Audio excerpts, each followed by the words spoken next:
It's our distinct honor to be joined by TSN's Farhan Lalji, who's in town for the game tonight, but unable to join Julio and I in the bunker. How you doing, Farhan? I'm good. I was disappointed I couldn't join you in the bunker, especially Julio, who I just don't see enough, even though we live close to one another back home. How are you, big man? I'm good. I'm excited for today, finally. I mean, yesterday was so cool to just watch a game again, watch a CFL game, and to see fans in the stadium and to see the names we know. I mean, once you watch it, you feel like we've been doing this for a while, and you forget that it's been 20 months. But it was a lot of fun to be with our crew and just watch it like we did pre-2019. Yeah, well, last night's game was so much fun. TSN with the aerial shots I thought were amazing. The cable shot on the opening kickoff, all of that. So is there more advancements that we'll see, or is this just a week one opening night thing, Farhan? I think it's a bit of both. I think they are going to push the envelope on more of the games, but they certainly wanted to make an impression this particular week, not just this week, but this weekend. So you'll see a lot more of it, and a lot of it is just kind of how broadcasts evolve. So I don't dive into all of those discussions on a regular basis, but I do know from a production quality standpoint, they're pretty excited about what's to come this year. Outstanding. Before we get into tonight's game, and I know you're ready for it to be on the sidelines, how about the biggest news, breaking news in the CFL today? The Edmonton Elks walkthrough canceled because of COVID protocol. You're at the tip of the spear of CFL information. What can you tell us today about what's happened in Edmonton? Well, obviously, there were a couple of positive COVID tests somewhere along the way. Now the team is going through the protocol after that of retesting. The players, they've got to take rapid antigen tests to begin with. That's what they're obligated to do. And then after that, if there's positive tests to make sure that the other tests weren't false positives, they go through the PCR tests at that point. And teams generally test twice a week anyway, right? And generally the timing of those tests is a day before the game and a day after the game, right? So, those are important benchmarks, but there's not a lot of panic yet. The facility's still open. The players are all there. I think the hope is that a few of these are false positives, and they're not concerned about an outbreak at this point. But you never know how it's going to turn out. But the threshold is different than it was early in the hockey season, when a few positive tests meant a cancellation and a delay and shut the facility down and all of that. We're not at that point, and there really isn't a concern right now that the game tomorrow is in any kind of jeopardy. We'll talk about those other games a little later on tonight. We want you to discuss the Riders and Lions. And Julio, you jump in anytime. I mean, last night, the marquee on this TSN broadcast was Michael Riley and Cody Fajardo. And I would always say that's the matchup, but it feels like there's more than that going into tonight. What do you think are the big matchups? Well, honestly, I do think that Michael Riley, that part of it is a really intriguing part of the matchup, and that's no knock on Cody. It's just that Cody's practiced all of camp, and you kind of have a sense of, you know what you're going to get. I think from the Fajardo standpoint, I want to see how, his skill set meshes with Jason Moss's playbook. Cody told me, interestingly enough, that the Riders had 400 plays when training camp started. And this week they've got 500 plays, like when camp ended. And on their call sheet for the coming game, they've got about 120 plays available. Now, it shouldn't surprise you, because if you know Jason Moss, it is a thick playbook. So Cody's had the opportunity to say, look, I like this, I don't like this. And he even got him to trim down the call sheet, but he got it trimmed down to about 120. That's a different thing that he's got to deal with, right? Because when you look at Moss as a coordinator, he's generally this guy that, from the Tressman school, that, okay, if the play has been run, once the play's been run, cross it off the list, right? Because you've got so many available to you. And, whereas a coach like Stephen McAdoo a year ago, if it worked, he's going to keep running it over and over and over. That's his mentality. The big thing for me is, what's Mike Riley going to look like, given the fact that he's practiced like less than 5 days in the last month? During training camp, I think he had 3 days of practice in total. And then this week he practiced on Sunday, and he hasn't practiced since. I mean, he's been there taking all the mental reps and has been dressed, but he hasn't been actually throwing the ball at that point. Has he been doing a little bit of work during warm-up and behind the scenes? A little bit, but, just hasn't been out there ripping it during team periods and trying to develop that timing. So, I know that he looked good on Sunday. He was 12 for 12 that day in terms of his completions during those team periods in with the first team. But boy, Julio, you can attest to this. I mean, you've got to get comfortable with your guys. Yeah. I just don't know you can get dropped into a full game situation with live practices in the last month. Well, yeah, you're absolutely right. And that to me is going to be the biggest question mark, because no matter how much experience you have, there is no substitute for, getting the reps and actually doing it for sure. You can have all the mental reps you want. But I will say this, though, Farhan, Michael Riley's going to start this game, but the kid that really has impressed me is Nathan Rourke. Watching him get all the reps that he was getting in team and 8-on-8 and all the stuff that he was doing, I am just more and more convinced this kid's the real deal. I was just thoroughly impressed. Yeah, and you know what? Honestly, so are the Lions, and that's a complete change, right?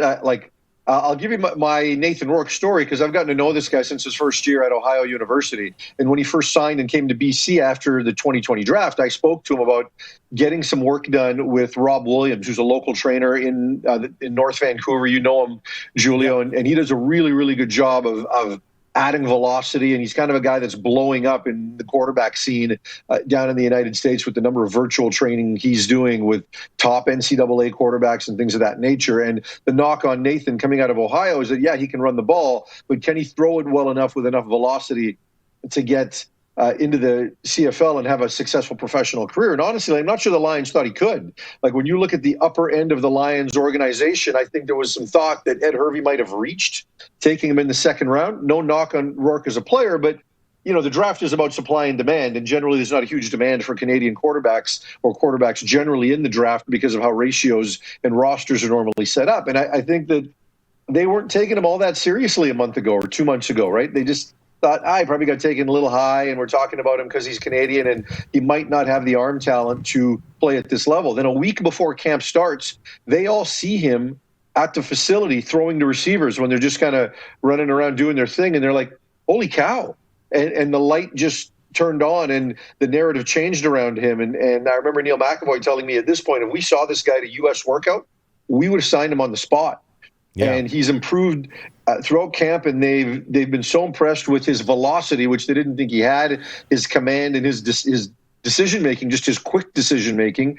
And, talking to Rick Campbell now, he's like, look, this guy is going to have a very, very good career in this league. And if we had to play him this week, we don't think he'd be completely phased. What's going on with 35,000 fans at Mosaic and having to deal with all of that. So I think that if they've got to go to him, they feel comfortable. But, boy, I'm not comfortable or thinking that that's the right thing for a quarterback to make your debut at Mosaic in front of a sold-out crowd. It'd be a cool moment, but if I was the Riders at that point, I just see blood in the water, right? After him pretty aggressively. And to Rod's point earlier, I think that that pressure that you think the Riders are going to provide regardless, right? I think the test will be the Riders are going to go after BC's offensive line to see if, in fact, they have improved, because they were so bad in 2019. And from the Lions' perspective, their young D-line is probably going to test the left side of that Riders O-line with Boyko and Logan Ferland as well, to see what they're all about. Before we let you go, we'll just move on from this game. There's the doubleheader tomorrow in Alberta. I assume you're part of one of those? No, I'm not. I'm just doing the game in Regina today, and then I'll head back to Vancouver. But as far as the most improved team, I do tend to agree that it is the Argos. On paper, over a 2-year stretch, they have completely turned over their roster. And I'm so impressed with what they've done. I mean, when you look at the explosive playmakers they've got at receiver, when you look at what they've done along their defensive line with Shane Ray and Charleston Hughes, and you're not going to see Cordero Law this weekend, but eventually you will, and he's been very good. Just the entirety of what they've done, you could make the case they've got the best Canadians in the league right now, just, top to bottom. They've got everything in place, except they've got a young quarterback. If and when they get to Nick Arbuckle, and McLeod Bethel Thompson's going to be the guy this week. I know that Arbuckle's been injured at times during training camp, so they've got some questions at quarterback, and they've got a rookie head coach. But in terms of their roster, I think it's exceptional. I think they are by far the most improved team in the league on paper, and I'm picking them to beat Calgary in Calgary, right? Because you look at Calgary and their questions in the secondary, their questions on defense regardless, and even in the receiving corps. I mean, they've got real questions. And we always think Calgary's going to get it done, because they always do get it done. But I think both of these teams have a real short window. It's a 14-game schedule now. Julio, you talked about Rich Stubler. Eventually they figure it out, but not going to be any good if you don't figure it out until the final 6 games of the season, right? Like, you need to figure it out sooner in this season. So in the case of Toronto, they've brought in so many veterans. I like their chances to figure it out sooner than maybe Calgary, depending on, how things work out with their coaches. And then you've got Edmonton. When was the last time you said that, Farhan? About Calgary? Totally, right? And that's weird to hear someone say that coming out of the gate, that the Calgary Stampeders might not be what everyone thinks they are. Well, and usually they've got, one or two questions, but I look at them and I think they're starting 15 new players, 15 out of 22 from what the team looked like in 2019. And Absolutely. Many of those are first-time CFL starters. So they've got massive questions, and I completely believe in Calgary's coaching staff, right? I mean, they've always proven that, from Dave Dickinson all down, Mark Killam with their special teams, and just, coordinators on both sides of the ball, Brett Monson on the defensive side. This is a good coaching staff. And if any group can figure it out and get them ready, it's that group. When we look at Toronto's, again, younger head coach, he surrounded himself with some veteran assistant coaches, but, that part of it's going to be really interesting too. And as far as this Edmonton game, I think both teams are really banged up and have their own sets of questions. I look at last night's game, and I think the biggest difference in that game was Hamilton's offensive line was terrible compared to Winnipeg's defensive line. And part of that mismatch it goes to both sides, right? Like, was Winnipeg that good or was Hamilton that bad? And I tend to think a bit of the latter, to be quite honest, without Chris Van Zyl. So if you're Edmonton today and you look at the questions they've got at offensive tackle, and I think there's some pretty good underrated players on the defensive side of the ball in Ottawa. So I might be the only guy in the country that's actually picking Ottawa to win this game, as a bit of an upset special. But there's going to be some intriguing matchups in that one across the board as well. Fantastic games here in week one. Farhan, I always appreciate the time. Thank you for it, and appreciate visiting with you. Have a great call tonight. Thanks. And I'm so pumped to be a part of this. Rick Campbell has said to his players, you should feel privileged to be in Regina at Mosaic for this game. I know Julio and I are feeling the same. Like, just Absolutely. First game in 20 months, we both get to open it up here. Oh, can't wait. Awesome. That is a fact. Thanks, Farhan. And a sellout, too, by the way. Just under 30,000 last night in Winnipeg. So I guess Winnipeg got the jump in terms of huge crowds in this country.